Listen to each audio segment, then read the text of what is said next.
Hello students, how are you. तो आज हम लोग सिचुएशनल थ्योरी ऑफ लीडरशिप या कॉन्टिजेंसी थ्योरी ऑफ लीडरशिप का जो रिमेनिंग पार्ट है वो कंप्लीट करते हैं।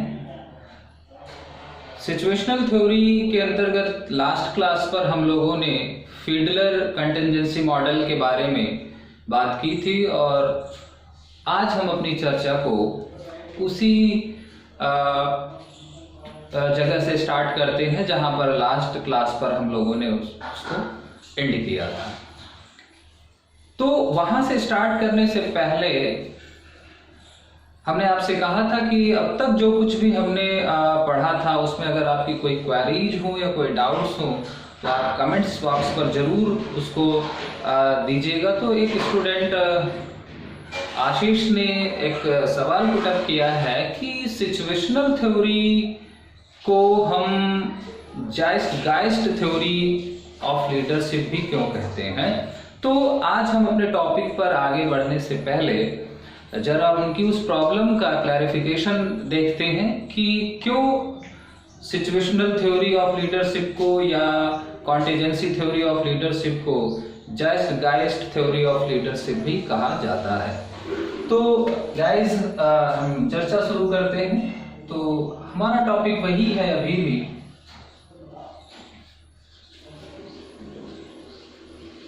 Situational theories of leadership.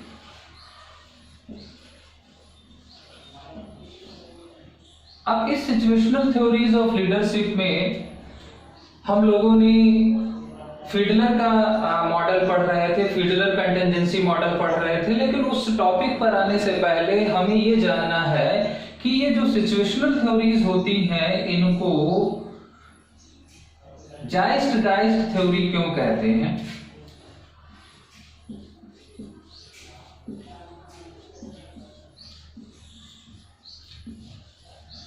इसको जाइस्ट थ्योरी क्यों कहते हैं।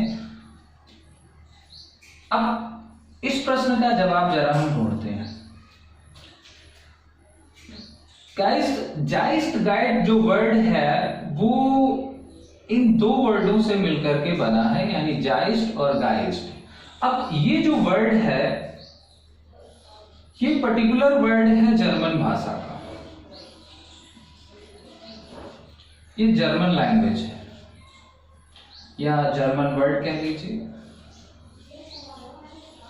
जर्मन भाषा का शब्द है और इस शब्द का जो मीनिंग है वो है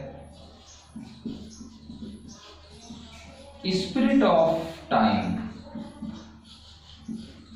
और स्पिरिट ऑफ एज भी कह सकते हैं।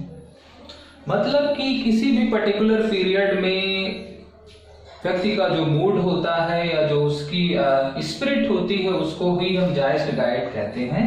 और अगर इस वर्ड का हमें हिंदी में मतलब देखना है तो हम हिंदी में इसको कह सकते हैं युग चेतना। हिंदी में कहते हैं युग चेतना, यानी जाइस्ट गाइड का मतलब है युग चेतना। तो सिचुएशनल थ्योरी जाइस्ट गाइड थ्योरी क्यों कहलाती हैं, इसका जवाब ये है। तो उसका जवाब जानने के लिए हमें केवल अभी जाइस्ट गाइड वर्ड का मतलब हमने समझा। जाइस्ट गाइड वर्ड का मतलब है स्पिरिट ऑफ टाइम या स्पिरिट ऑफ एज।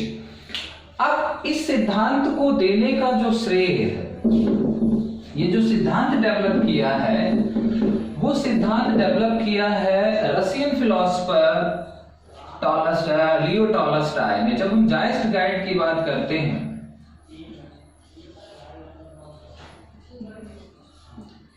जाइस्ट थ्योरी की बात करते हैं तो इस थ्योरी में जो मेन नाम आता है वो है लियो टॉलस्टॉय का। और ये है कौन, ये रशियन फिलोसोफर है।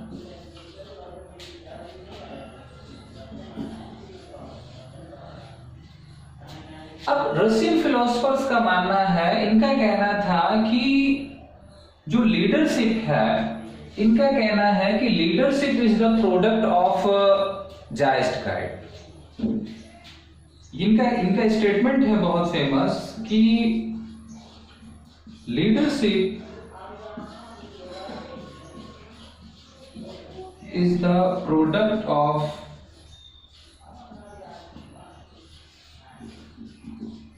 ज़ाइटगाइस्ट। मतलब जो नेतृत्व है वो नेतृत्व युग चेतना का परिणाम है, युग चेतना का परिणाम है, यानी स्पिरिट ऑफ टाइम है या स्पिरिट ऑफ एज है।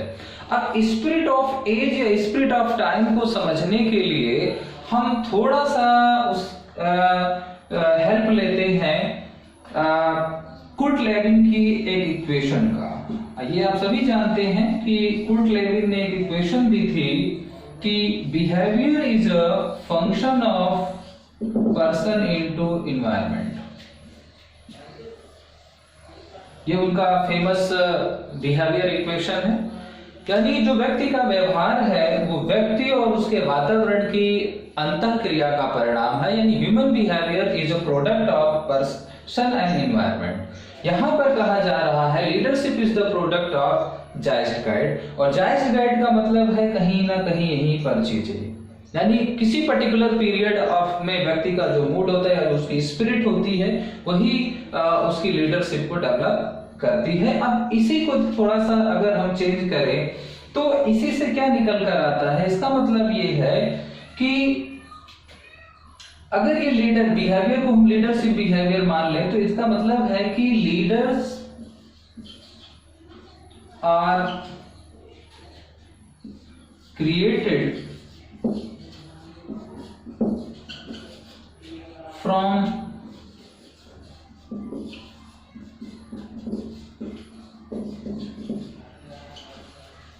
social environment and molded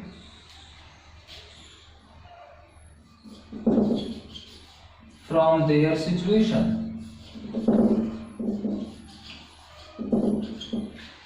यानी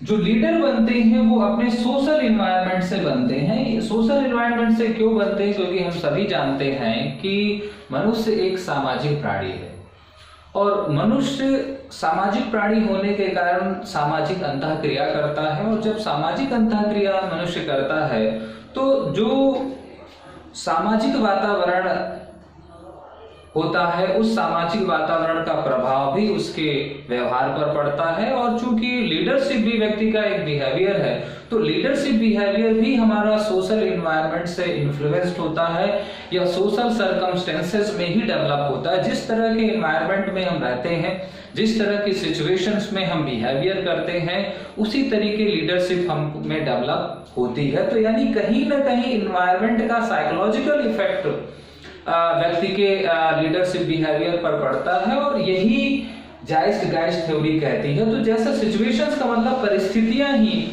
व्यक्ति के अंदर नेतृत्व का विकास करती हैं, यानी किसी भी व्यक्ति के अंदर नेतृत्व का विकास उसकी परिस्थितिगत कारकों पर निर्भर करता है।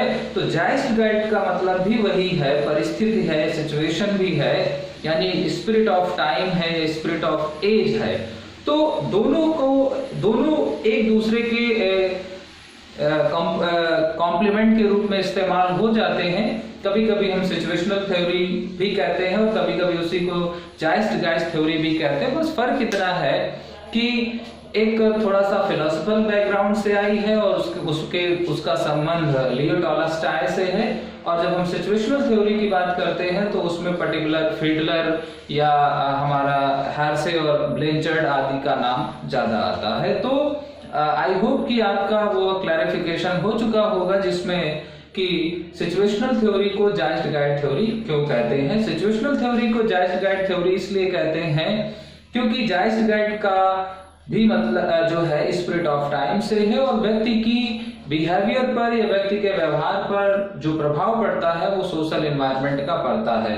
तो वही सोशल एनवायरनमेंट से ही लीडर्स बनते हैं और उसी से वो मोल्ड भी होते हैं, उसी से प्रभावित होते हैं। इसका मतलब है कि परिस्थितियां ना केवल नेता को बनाती हैं बल्कि नेता को प्रभावित भी करती हैं, नेता को निर्धारित भी करती हैं, नेतृत्व को आगे लेकर के जाती है। यानी डेवलपिंग से डेवलप्ड स्टेज पर जब व्यक्ति पहुंचता है तो उस पूरी सिचुएशन में जो उसका जायज गाइड है यानी जो स्पिरिट ऑफ टाइम है उसी का सबसे ज्यादा इन्फ्लुएंस्ड होता है या रहता है। तो अब हम अपने इस टॉपिक पर वापस आते हैं जहां पर हम लोगों ने फीडलर मॉडल को एंड किया था लास्ट क्लास पर। तो लास्ट क्लास पर जो हमने हमने लोगों ने जो चर्चा की थी फीडलर कंटिजेंसी मॉडल के बारे में, वो हुई थी दो वेरिएबल को लेकर के।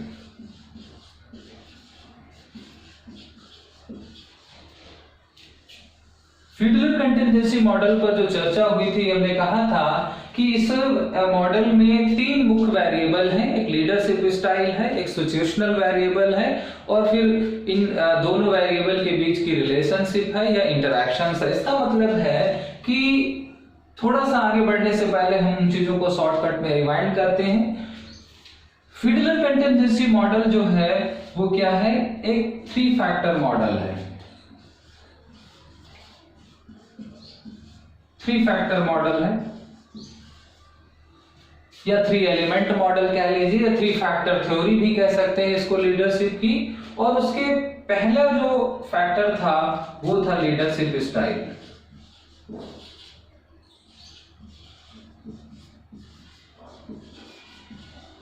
पहला मॉडल था लीडरशिप स्टाइल और जिसके लिए उन्होंने मदद ली थी एलपीसी स्कोर की यानी लीस्ट प्रिफर्ड कोवर्कर स्कोर की। और इस स्कोर के आधार पर उन्होंने 2 कैटेगरीज बनाई थी, high LPC score and low LPC score.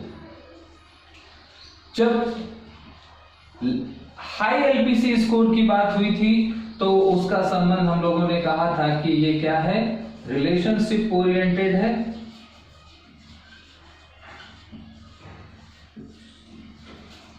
और जब हम लोगों ने लो एलपीसी स्कोर की बात की थी तो लोगों ने कहा था कि ये टास्क ओरिएंटेड होता है। ये चर्चा लास्ट क्लास पर हो चुकी है।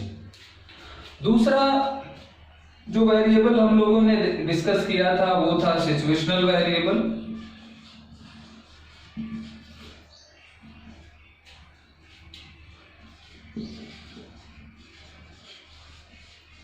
और सिचुएशनल वेरिएबल्स पे हम लोगों ने 3 चर्चाएं की थी।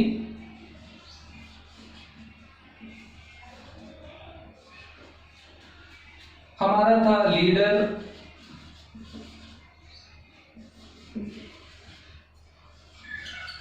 मेंबर रिलेशंस,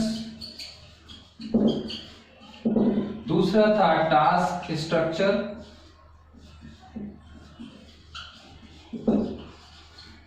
या इसी को हम प्रोजेक्ट कह सकते हैं यानी जो काम है हमारा, और फिर था लीडर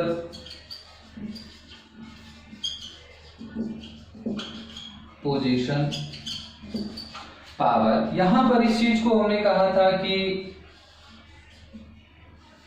या तो ये गुड होता है या तो ये बैड होगा, या तो ये हाईली स्ट्रक्चर्ड होगा, हाई स्ट्रक्चर्ड होगा, या फिर ये लो स्ट्रक्चर्ड होगा। और लीडरशिप पोजीशन या तो स्ट्रांग होगी यानी, और या तो फिर वो वीक होगी। यहां तक चर्चा हम लोगों ने लास्ट क्लास पर की थी। इसको इसलिए डिस्कस किया ताकि हमें समझने में आसानी हो।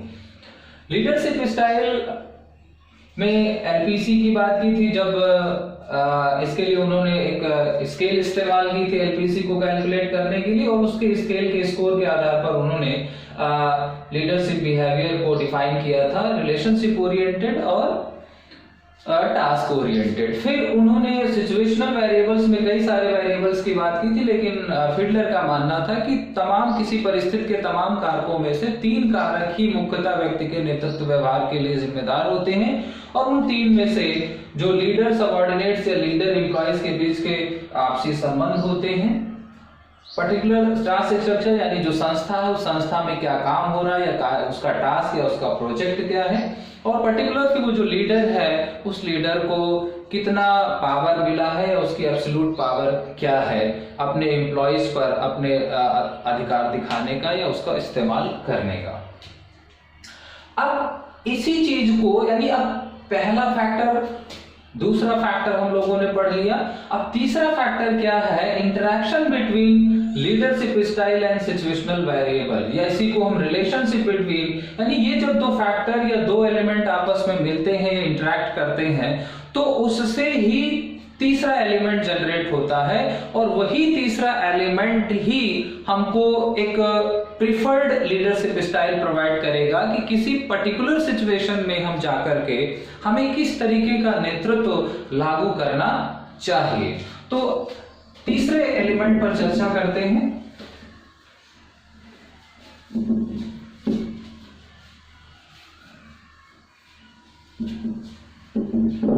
तो हमारा तीसरा फैक्टर है इंटरैक्शन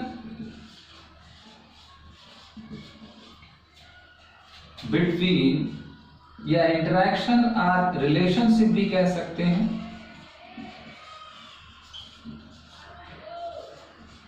बिटवीन लीडरशिप स्टाइल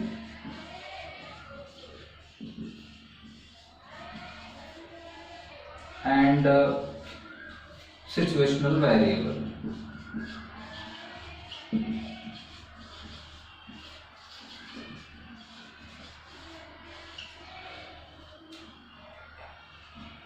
अब इसी को समझने के लिए हम फिर से कुर्ट लेविन का एक जो इक्वेशन है उसकी मदद लेते हैं। कुर्ट लेविन ने अपने इक्वेशन में ये कहा कि बिहेवियर जो है वो फंक्शन है P इंटू ई का।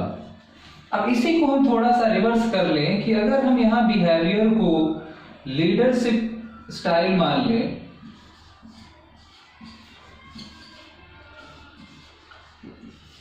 लीडरशिप स्टाइल मान लें, तो लीडरशिप स्टाइल जो फंक्शन है थोड़ा इसी को रिवर्स कर लें, चूंकि यहां पर पर्सन्स का मतलब है व्यक्ति से और उसकी परिस्थिति, यहीं पर हम इसको थोड़ा सा रिवर्स कर लें, E इंटू पी कर लें अगर, तो क्या फर्क पड़ता है, केवल प्रेफरेंस है कि पहले प्रेफरेंस वहां पर व्यक्ति ज्यादा महत्वपूर्ण है वातावरण की तुलना में, यहां पर हमने E को पहले रखा और P को रख लिया। इसका मतलब E का मतलब एनवायरनमेंट अर्थात सिचुएशंस, और P का मतलब है पर्सन। तो यहां पर पर्सन्स का मतलब क्या है, पर्सन्स का मतलब है जो व्यक्ति की लीडरशिप स्टाइल है, और दूसरा ई का मतलब है वही सिचुएशनल वेरिएबल्स, यानी ये जो लीडरशिप स्टाइल है इसी को हम यहाँ पर पी मान लें, और जो सिचुएशनल वेरिएबल्स है इसी को हम मान लो ई मान लें। अगर यहाँ पर आपको उसको रिवर्स करने में प्रॉब्लम आ रही तो आप उसको ऐसे ही रख लें, ऐसे ही समझें, कोई फर्क नहीं पड़ता। अब अगर हम लीडरशिप स्टाइल पी है और सिचुएशनल वेरिएबल्स ई है, तो अब यहां पर ये वेरिएबल्स तो डिवाइडेड है।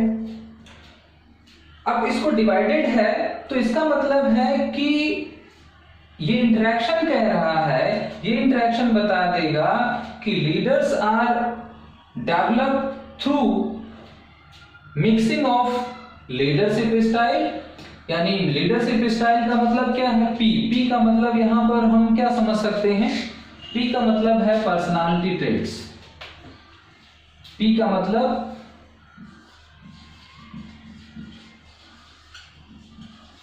पर्सनालिटी ऑफ लीडर, और E का मतलब आप समझते हैं सिचुएशंस, यानी वही 3 चीजें, leader member relationship, task structure और लीडर पावर पोजीशन या लीडर पोजीशन पावर।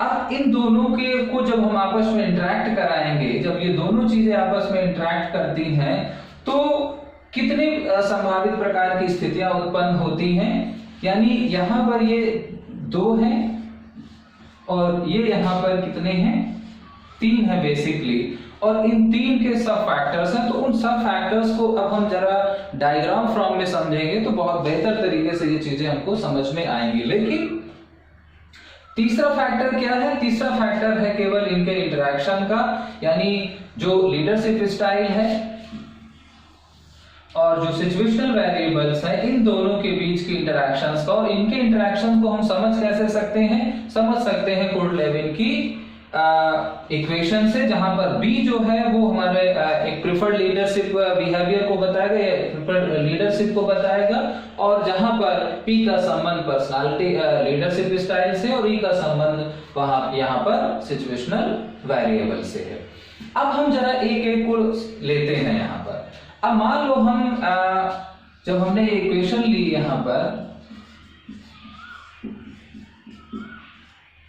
इस इक्वेशंस के बिहाफ पर, तो हम सबसे पहले P को देख लेते हैं। P को अगर हम यहां पर लेते हैं तो जाहिर सी बात है कि जब हमने P को कैलकुलेट किया था तो हमें हाई एलपीसी स्कोर मिला था और लो एलपीसी स्कोर। हाई एलपीसी को हमने रिलेशन ओरिएंटेड बिहेवियर बोला था लीडर का, और लो एलपीसी को हमने टास्क ओरिएंटेड। अब अगर हम इसको थोड़ा सा ग्रामेटिकली या ग्राफिकली देखें तो एक चीज समझ में आ रही है कि जब हाई एलपीसी आएगी तो हाई एलपीसी किसको बताएगी, रिलेशन ओरिएंटेड बिहेवियर को, और लो एलपीसी जब आएगी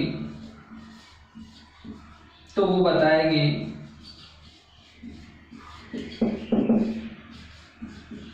टास्क ओरिएंटेड बिहेवियर को।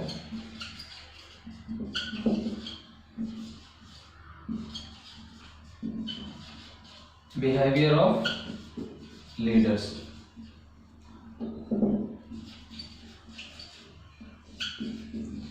ये बात हम लोगों को पता है कि high LPC relation oriented behaviour of leader and low LPC task oriented behaviour of leader का रिप्रेजेंटेशन करती है।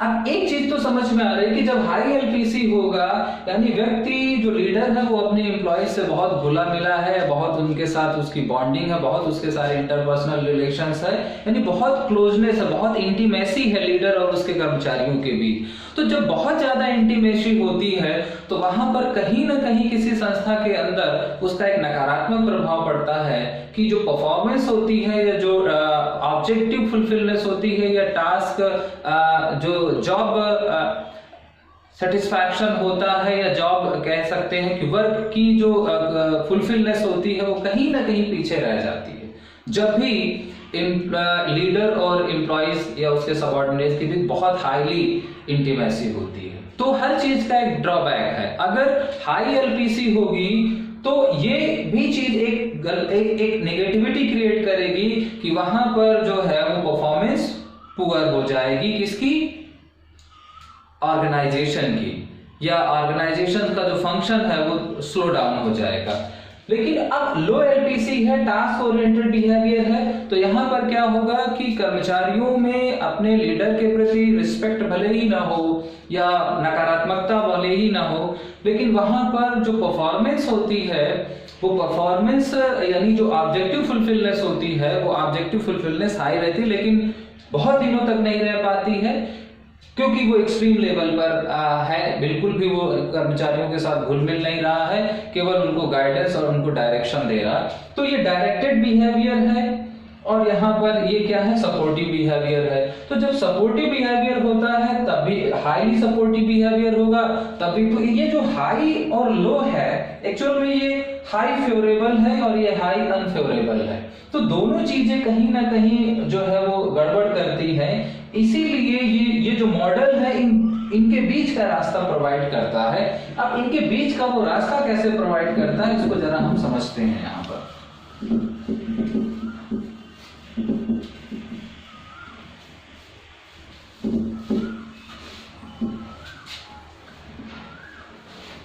यानी अगर हम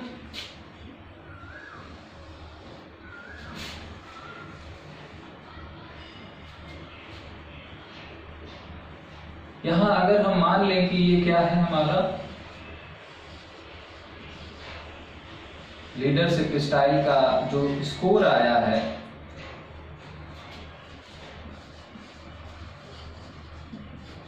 लीडरशिप स्टाइल बिहेवियर है, उसको अगर हम कंक्लूड करें यहाँ पर तो दो ही बिहेवियर है यहाँ पर, या तो टास्क ओरिएंटेड है या हमारा रिलेशन ओरिएंटेड है। तो अगर हम इसको थोड़ा सा, चूंकि इसी पर दोनों को ग्राफ को ड्रा करना है,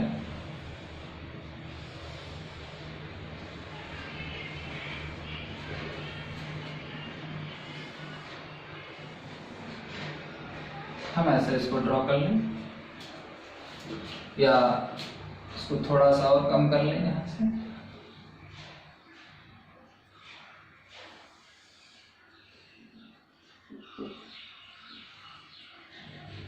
मान लेते हैं कि ये किसका है, रिलेशन ओरिएंटेड है।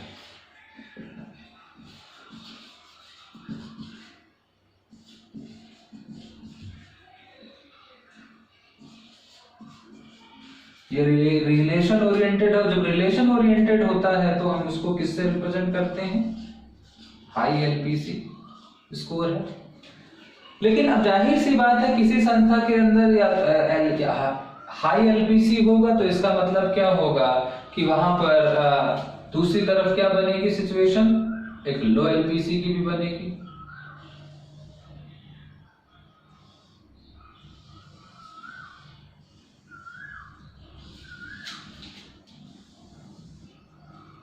एक लो एलपीसी की भी बनेगी। और ये वाली लाइन जो डॉटेड की है इसको हम मान लें ये हमारा टास्क ओरिएंटेड है।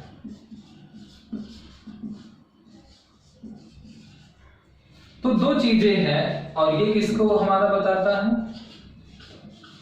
ये लो एलपीसी की है। जाहिर सी बात है कि जब हाई एलपीसी होती है तो हमारी जो परफॉर्मेंस होती है, अगर हम यहां पर इसको इधर परफॉर्मेंस को कंसीडर कर लें,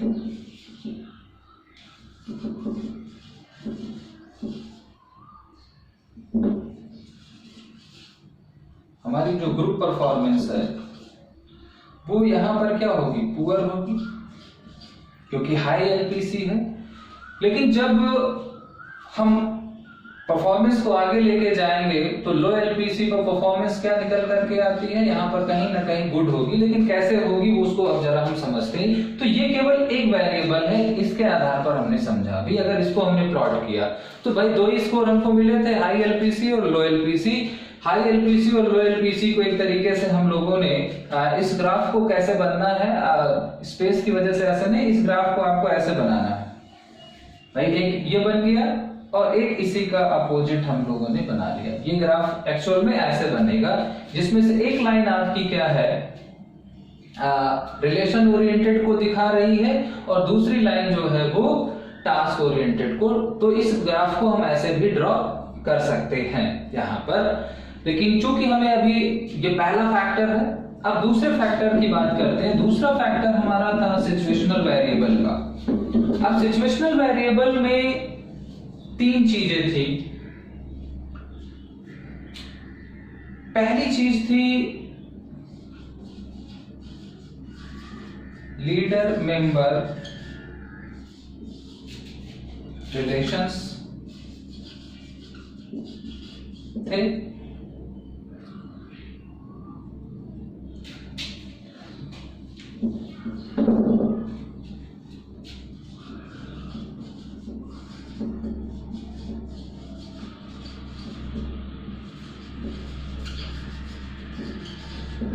लीडर मेंबर रिलेशंस थे।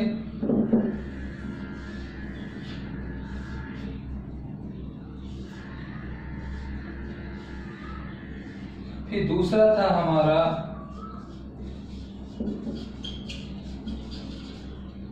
Task structure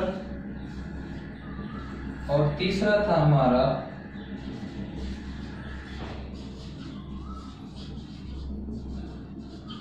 leader position power.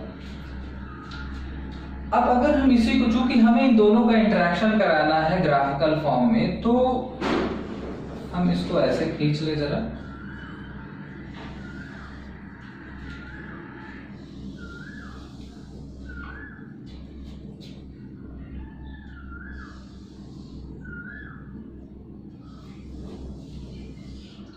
तो लीडर मेंबर रिलेशंस को हमने किस में बांटा था भाई? या तो वो चीजें गुड अच्छे होंगे संबंध, या तो उसके साथ बुरे संबंध होंगे।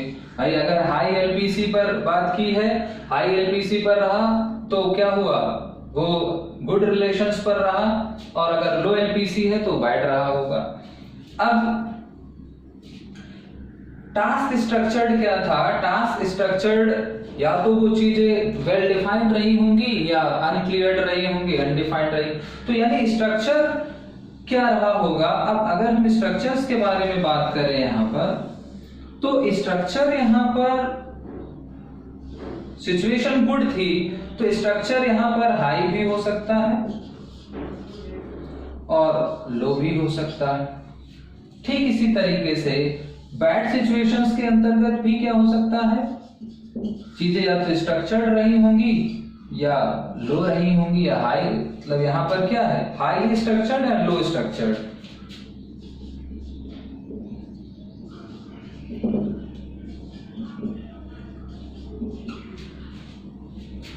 यानी ये सिचुएशंस क्या है? फेवरेबल है। अगर हम इसको देखें गुड या बैड, तो ये क्या चीज निकल करके आ रही है? ये कहीं ना कहीं एक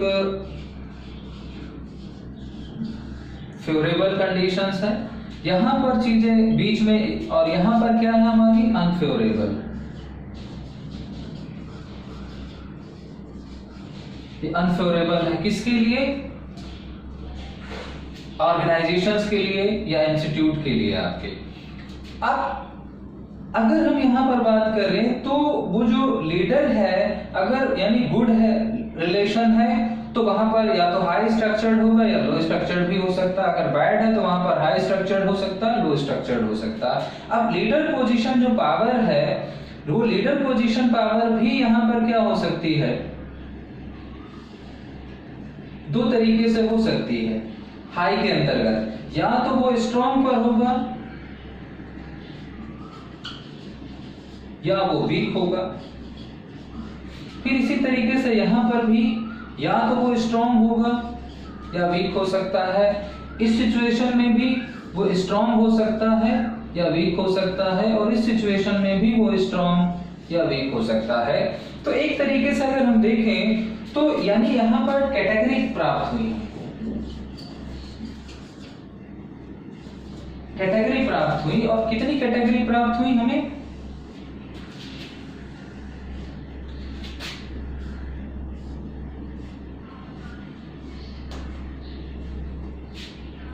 वन, 2, 3, 4, 5, 6, 7, 8। यहां पर हमें 8 कैटेगरीज ऑफ लीडरशिप की प्राप्त हो रही है। इन जब दोनों वेरिएबल, जब हमने सिचुएशनल वेरिएबल्स की बात की, ये जो हमारे वेरिएबल हैं, ये वेरिएबल हमारे कैसे हैं? Situational variable.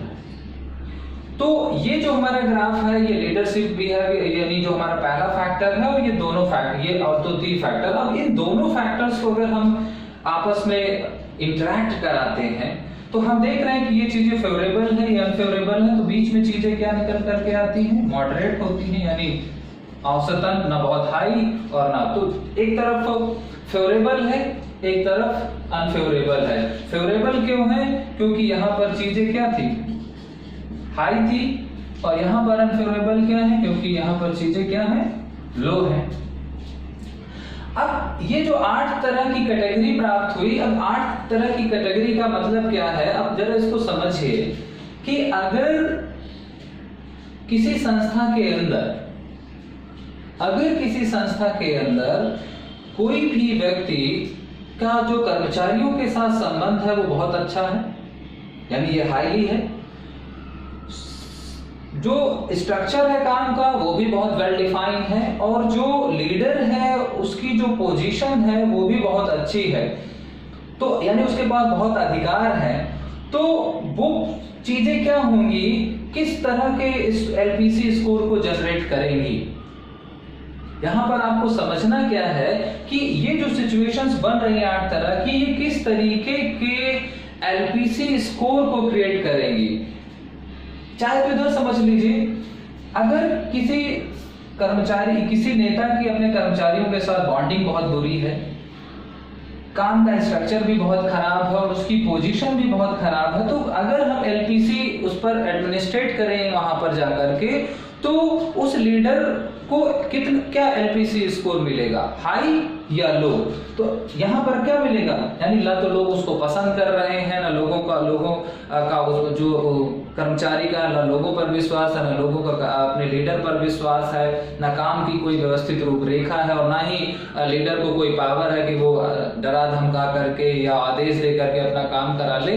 तो वहां पर एलपीसी स्कोर तो बिल्कुल भी 0 है। यानी यहाँ पर क्या आएगा, एक तरीके से अगर हम देखें तो यहां पर लो एलपीसी मिलेगा। यहां पर क्या मिलेगा, हमें लो एलपीसी मिलेगा। फिर इसी तरीके से अगर हम इधर एक्सट्रीम पॉइंट पर देखें कि जहां पर बहुत स्ट्रॉन्ग पोजीशन पर है लीडर, काम भी बहुत स्ट्रक्चर्ड है, तो जाहिर सी बात है, लेकिन अब जब काम अधिकार बहुत होंगे, काम बहुत स्ट्रक्चर्ड होगा, तो वो जाहिर सी बात है बहुत ज्यादा डिफाइन नहीं करेगा, तो वहां पर भी लोग उसको, यानी उसकी जो रिलेशनशिप ओरिएंटेड का मतलब क्या, रिलेशनशिप ओरिएंटेड का मतलब है कि कर्मचारियों के साथ इंटीमेसी, तो क्या उसकी इंटीमेसी वहां पर बन पाएगी इन दोनों वजहों से। भाई ये दोनों चीजें, हाँ इसकी खाली अगर ये चीज होती तो बन जाती, लेकिन ये दो चीजें हावी होकर के इसको क्या कर रही हैं, इसको डिक्रीज कर देंगी। तो यानी यहां पर भी क्या मिलेगी आपको, लो एलपीसी ही मिलेगी। तो दोनों सिरों पर लो एलपीसी की बात हो रही है, लो एलपीसी की बात हो रही है। अब यहीं से ये समस्या, अब यहां से ये जो 8 तरह की लीडरशिप जो निकलती हैं, उसी को इस मॉडल का सबसे बड़ा कंट्रीब्यूशन कहा जाता है।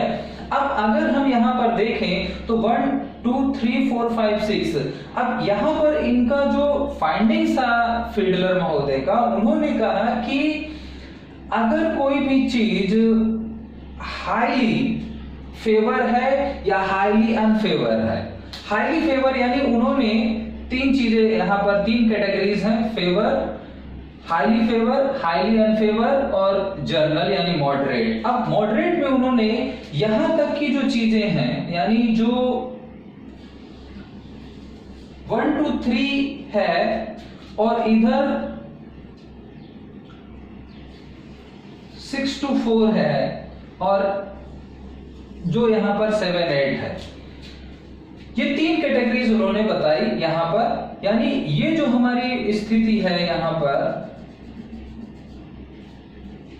और ये जो स्थिति है हमारी यहां पर, ये क्या है, लो एलपीसी की है, उधर लो एलपीसी की है, और ये जो बीच की है वो हाई एलपीसी फेवर है। अब लो एलपीसी, हाई एलपीसी और लो एलपीसी, ये हमारा आउटपुट है इस मॉडल का। अब हमें समझना ये है कि अगर मान लो कि हमारी सिचुएशन या हमारे ऑर्गेनाइजेशन में सिचुएशन क्या है, हमारी तीसरे नंबर की है, तो हमें कौन सी लीडरशिप इस्तेमाल करनी चाहिए, हमें टास्क ओरिएंटेड लीडरशिप रखनी चाहिए या हमें रिलेशनशिप ओरिएंटेड लीडरशिप से हम बेहतर लीडर, हम कैसी लीडरशिप करें। ये 8 तरह की संभावित परिस्थितियां में से अगर कोई एक परिस्थिति हमारे संस्था के अंदर हमको मिल रही है जहां पर हम लीडरशिप के रूप में गए हैं, तो फिर हमें वहां पर किस तरीके का काम करना होगा।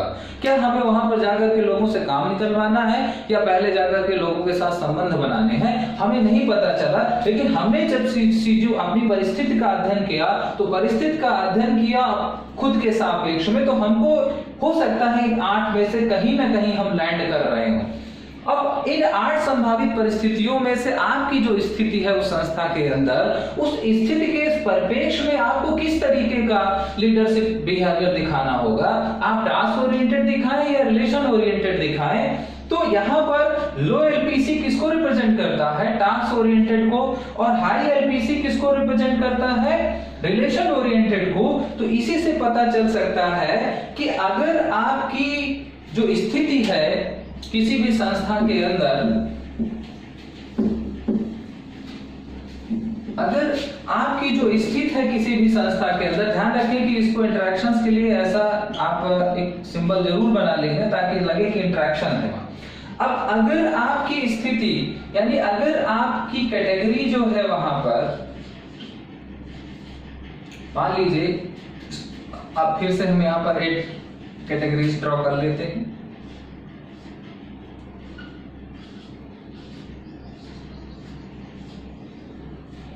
Five, 6, 7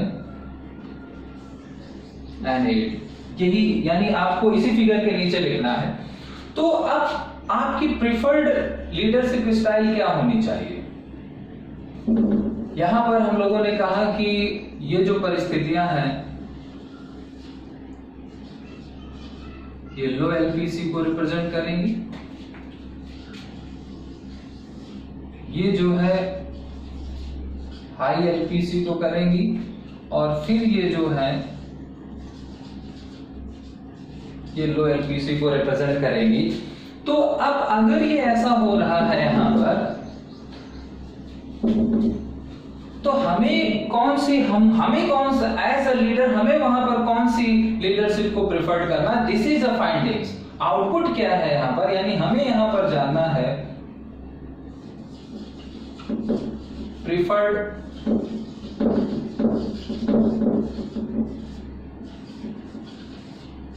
leadership style. हमें कौन सी लीडरशिप स्टाइल प्रिफर्ड करनी है यहां पर?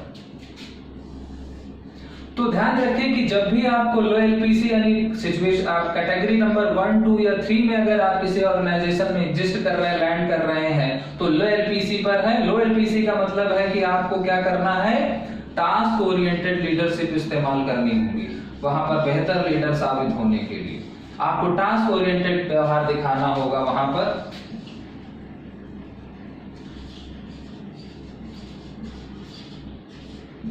अगर आप किसी भी संस्था के अंदर 4, 5, 6 कैटेगरी में बिलोंग कर रहे हैं या लैंड कर रहे हैं, तो फिर आपको वहां पर रिलेशनशिप दिखाना होगा। रिलेशनशिप लीडरशिप आपको करनी पड़ेगी वहां पर, या करनी चाहिए। और अगर आप 7, 8 कैटेगरी में लैंड कर रहे हैं, तो फिर वहां पर आपको task oriented leadership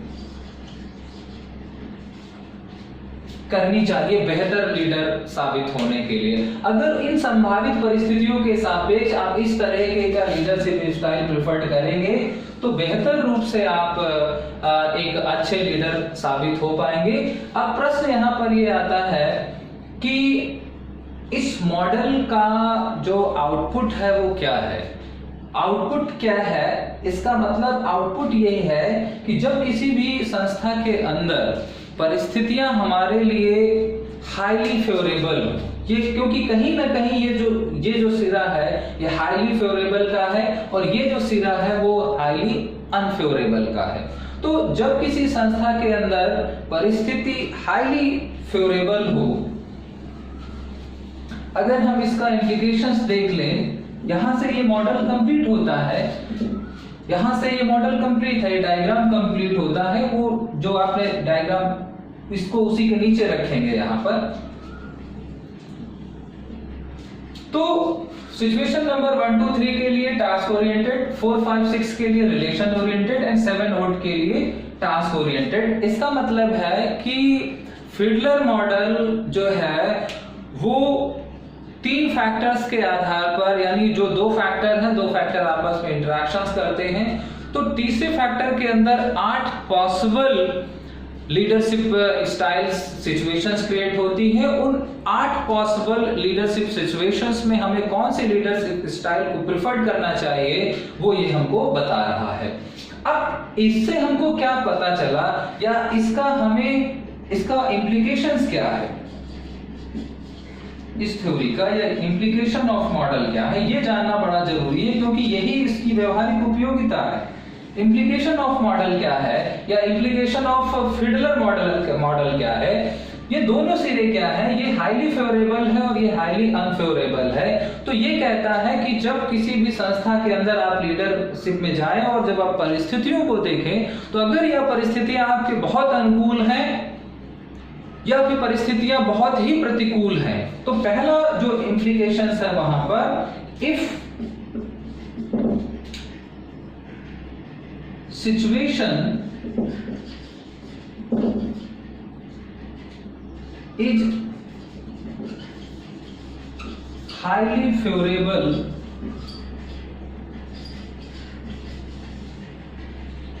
and highly unfavorable.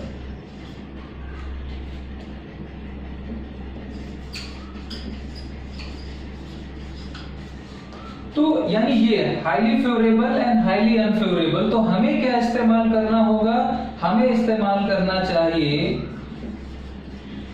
Task oriented leadership. ये ध्यान रखें, यानी तब हमें वहां पर जाकर के लोगों से बहुत अच्छे संबंध बनाने की कोशिश नहीं करना चाहिए, हमें जाकर के सीधे अपने काम पर फोकस्ड कर देना चाहिए। लेकिन अब दूसरी सिचुएशन क्या है, अब अगर हम यहीं पर दूसरी बात देखें, इफ सिचुएशन इज कहां पर, बीच में मॉडरेट हो, यानी situation is a generally favourable या जनरली अनफेवरेबल हो,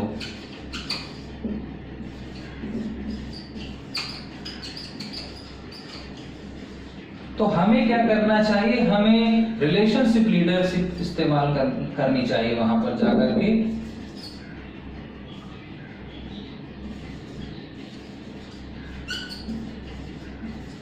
हमें रिलेशनशिप ओरिएंटेड लीडरशिप करनी चाहिए।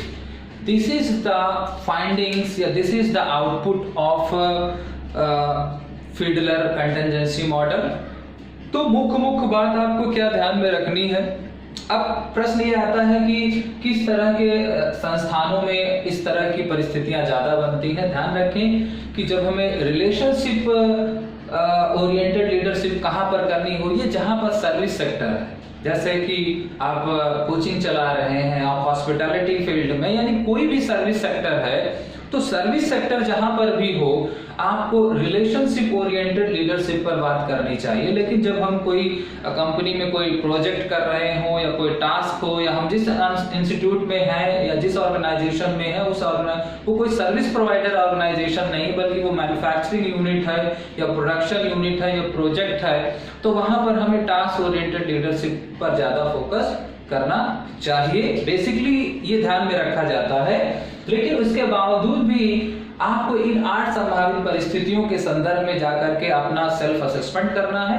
और जब आप किसी ऑर्गेनाइजेशन में जाकर के इस तरीके का सेल्फ असेसमेंट कर लें, तो उस सेल्फ असेसमेंट के बाद अपनी कैटेगरी को असेसमेंट कर लें, और इन 1 to 8 कैटेगरी में से जहां पर भी आप एग्जिस्ट कर रहे हो उसके अकॉर्डिंग आप अपने लिए एक लीडरशिप चुने, वो चाहे रिलेशनशिप हो या टास्क ओरिएंटेड हो। हाँ, रिलेशनशिप लीडरशिप सर्विस सेक्टर में ज्यादा इस्तेमाल होती है, हॉस्पिटैलिटीज में के सेक्टर में, जहां पर लोगों की चाहे वो होटल इंडस्ट्री हो वहां पर इस्तेमाल की जाती है। टास्क चीजें जहां मैन्युफैक्चरिंग यूनिट्स होती हैं वहां पर हम ज्यादा इस्तेमाल करते हैं। तो अगर हम इस पूरे मॉडल को कंसाइज कर लें, तो ये मॉडल या फीडलर कंटिजेंसी जो मॉडल है, ये सिचुएशनल थ्योरी से बिलोंग करता है या ज़ाइटगाइस्ट थ्योरी से बिलोंग करता है। इस मॉडल में 3 फैक्टर हैं या 3 फैक्टर थ्योरी ऑफ लीडरशिप भी ये कहला सकती है, या लीडरशिप का 3 फैक्टर मॉडल भी कहला सकता है। इसमें 3 फैक्टर में लीडरशिप स्टाइल, सिचुएशनल वेरिएबल्स, जिसमें लीडरशिप स्टाइल के 2 सब वेरिएबल हैं और सिचुएशनल वेरिएबल के 3 मेन वेरिएबल हैं, और जिसमें से हर किसी के फिर 2-2 सब वेरिएबल्स है। और इस तरीके से जो 3x5 को जब हम डायलूट करते हैं और 3 के जब वो 6 बनते हैं, तो 6x2 मल्टीप्लाई करके 8 पॉसिबल कैटेगरीज बनाते हैं। 8 पॉसिबल कैटेगरीज में पहली जो 3 कैटेगरीज है वो फेवरेबल हैं, फिर नेक्स्ट जो 3 कैटेगरीज हैं वो मॉडरेट सिचुएशंस की हैं, और लास्ट की जो 2 कैटेगरीज वो हाईली अनफेवरेबल हैं। तो जब फेवरेबल सिचुएशंस में होगी यानी वो लो एलपीसी को रिप्रेजेंट करेगा। लो एलपीसी पर हमें हमेशा टास्क ओरिएंटेड, क्योंकि हम पहले ही समझ चुके हैं कि लो एलपीसी किसका रिप्रेजेंटेटिव होता है, टास्क ओरिएंटेड लीडरशिप का। फिर हाई एलपीसी हमको दिखलाई पड़ेगी, मिलेगी। High LPC relationship oriented leadership की बात करती है। और फिर जब लास्ट में फिर हाईली अनफेवरेबल या बहुत बुरी कंडीशंस में आते हैं तो वहां पर भी हमें लो एलपीसी मिलता है। और लो एलपीसी का मतलब है कि हमें वहां पर टास्क ओरिएंटेड लीडरशिप ही करनी चाहिए। अगर इस तरीके से इस चीज को दिमाग में रख करके हम कहीं पर नेतृत्व का उत्तरदायित्व ग्रहण करेंगे तो निश्चित रूप से हमें एक अच्छा नेतृत्व कर्ता बनने में या एक अच्छे नेतृत्वकर्ता की भूमिका को निर्वाहित करने में हमें सफलता मिलेगी, अपेक्षित सफलता मिलेगी, और हम स्वयं भी खुश रहेंगे और हमारी संस्था की जो प्रगति है या हमारे संस्था की जो हमसे अपेक्षाएं हैं वो भी काफी हद तक पूरी होती रहेंगी।